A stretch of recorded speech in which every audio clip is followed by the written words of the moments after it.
Oiê, tudo bem com vocês? Eu me chamo Renata Feliciano e sejam todos bem-vindos ao Recraftando. E esse é mais um vídeo extra do canal. Eu digo isso porque ele foi gravado rapidinho e não terá muita edição. Os materiais usados são muito simples, então não será necessário explicar muita coisa por aqui.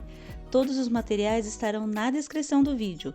Caso surja alguma dúvida, é só perguntar nos comentários. Mas nem por isso eu não mereço um like, hein? Então desde já curta, comenta e compartilha esse vídeo para ajudar o canal. E se ainda não for inscrito, inscreva-se. Será um prazer ter você por aqui. Beijos e vamos curtir o vídeo.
E essa foi uma dica rápida e fácil de artesanato.